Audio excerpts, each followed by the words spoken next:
आप कोडिंग में इंटरेस्टेड हैं? क्या आप प्रोग्रामिंग लैंग्वेज पर अपनी कमांड बनाना चाहते हैं? अगर हाँ तो आप बिल्कुल सही सोच रहे हैं, क्योंकि Java programming language most popular programming languages में से एक है और रीसेंट टाइम में इस प्रोग्रामिंग लैंग्वेज में मिलने वाली जॉब अपॉर्चुनिटीज भी काफी ज्यादा बढ़ गई है, जिसके चलते इंडिया में एक जावा प्रोग्रामर को अच्छा सैलरी पैकेज मिलने लगा है। अब ऐसे में अगर आप भी जावा में कोडिंग सीखकर इस लैंग्वेज के एक्सपर्ट बनना चाहते हैं, क्योंकि आज हम आपको बताने वाले हैं कि आप कैसे जावा प्रोग्रामिंग लैंग्वेज में कोडिंग करना स्टार्ट कर सकते हैं। इसीलिए इस वीडियो को भी पूरा जरूर देखें। तो चलिए शुरू करते हैं और सबसे पहले इस लैंग्वेज के बारे में थोड़ी बेसिक इन्फॉर्मेशन लेते हैं। जावा वाइडली यूज्ड प्रोग्रामिंग लैंग्वेजेस में से एक है और इसकी खास बात यह है कि यह लैंग्वेज फास्ट, सिक्योर और रिलायबल है। पाइथन और जावा स्क्रिप्ट की तरह ये भी एक जनरल पर्पस प्रोग्रामिंग लैंग्वेज है और ऑब्जेक्ट ओरिएंटेड प्रोग्रामिंग लैंग्वेज होने की वजह से जावा, C++ और C# लैंग्वेजेस से भी सिमिलैरिटी रखती है। जावा एक प्लेटफॉर्म भी है। अब इसका क्या मतलब हुआ? इसका मतलब ये हुआ कि जावा कोड ऐसी किसी भी मशीन पर रन कर सकते हैं जिसमें JVM यानी जावा वर्चुअल मशीन हो। इसका यूज हर जगह किया जाता है, चाहे डेस्कटॉप हो या web applications, scientific super computers हो या फिर सेलफोन्स या इंटरनेट। इस लैंग्वेज को सीखने से आपको अच्छे सैलरी पैकेज वाली जॉब तो मिल ही जाएगी, साथ ही साथ इस लैंग्वेज को सीखने के बाद आपके लिए जावा स्क्रिप्ट, C# और C++ जैसी लैंग्वेजेस सीखना भी काफी आसान हो जाएगा। और क्योंकि ये एक ऑब्जेक्ट ओरिएंटेड लैंग्वेज है, इसीलिए इसके बहुत से फाउंडेशनल कॉन्सेप्ट दूसरी लैंग्वेजेस में भी आसानी से ट्रांसफर हो सकेंगे। जावा लैंग्वेज के बारे में इस इंफॉर्मेशन के बाद आगे आपको जावा प्रोग्रामिंग लैंग्वेज में कोडिंग स्टार्ट करने के इफेक्टिव स्टेप्स बताने से पहले ये बताते हैं कि गीक्स फॉर गीक्स ऐसा बिगिनर लेवल कोर्स ऑफर करता है जिसके जरिए आप खुद को जावा की दुनिया से इंट्रोड्यूस कर सकते हैं और इस कोर्स में आप खुद को फ्री में एनरोल भी कर सकते हैं। तो पहला स्टेप है, अपना एक शेड्यूल बनाइए। इस लैंग्वेज में कोडिंग स्टार्ट करने के लिए आपको एक शेड्यूल बनाना होगा जिसमें मिनिमम डिस्ट्रैक्शंस हो। आपको सेल्फ डिसिप्लिन में रहते हुए इस शेड्यूल को स्ट्रिक्टली फॉलो करना होगा।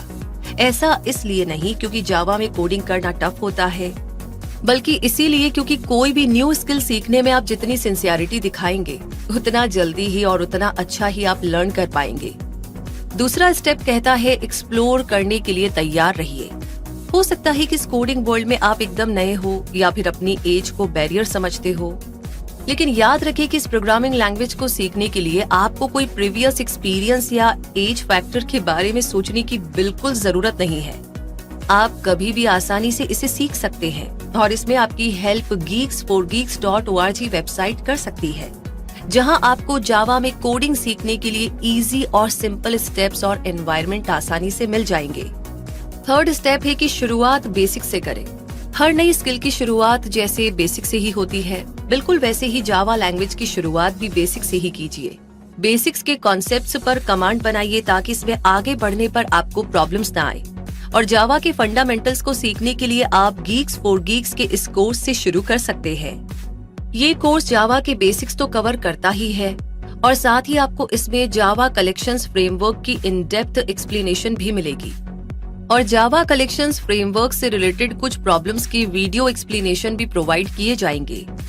चौथा स्टेप है कि जावा के बारे में ज्यादा से ज्यादा नॉलेज लीजिए।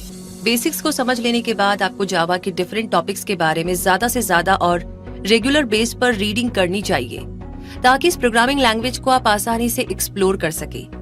ऐसा करने से आपकी नॉलेज और एक्सपर्टीज तो बढ़ेगी ही, आपका इंटरेस्ट भी इस लैंग्वेज में बना रहेगा, जो कोई भी नई स्किल सीखने के लिए बहुत जरूरी होता है। और आगे पांचवा स्टेप कहता है कि कोडिंग की प्रैक्टिस करें। प्रोग्रामिंग ऐसी स्किल है जिसे बहुत प्रैक्टिस के बाद सीखा जा सकता है और इसके लिए आपके पास थ्योरी का स्ट्रॉन्ग बैकग्राउंड तो होना ही चाहिए, लेकिन सिर्फ लेक्चर्स पढ़ने और देखने भर से आप कोडिंग नहीं कर पाएंगे। इसीलिए आपको कोडिंग की रेगुलर प्रैक्टिस करनी होगी, क्योंकि प्रैक्टिकल सब्जेक्ट की केवल नॉलेज ही काफी नहीं होती, उसमें परफेक्ट होने के लिए रेगुलर प्रैक्टिस भी रिक्वायर्ड होती है और आप जितनी प्रैक्टिस करेंगे उतना परफेक्ट होते जाएंगे। तो यहाँ पर आपको ये ध्यान रखना होगा कि थ्योरी और प्रैक्टिस में बैलेंस बना रहे। इसके लिए आपको 80-20 रूल अप्लाई करना चाहिए, यानी 80% टाइम प्रैक्टिस को देना चाहिए और 20% टाइम थ्योरी को। अब बात करते हैं छठे स्टेप की, स्मॉल प्रोग्राम्स क्रिएट करें। जब आप कॉन्फिडेंट हो कि आप जावा के बेसिक से फेमिलियर हो गए हैं, तब छोटी छोटी बेसिक जावा प्रोग्राम्स को लिखना शुरू कीजिए, जैसे hello, simple addition and subtraction जैसे प्रोग्राम्स। ऐसा करते टाइम याद रखें कि स्टार्टिंग के कुछ प्रोग्राम्स लिखना आपको टफ लग सकता है, लेकिन लगातार ऐसा करते रहने से आपका डिफिकल्टी लेवल लो होता जाएगा और आपकी कोडिंग स्किल इम्प्रूव होती जाएगी।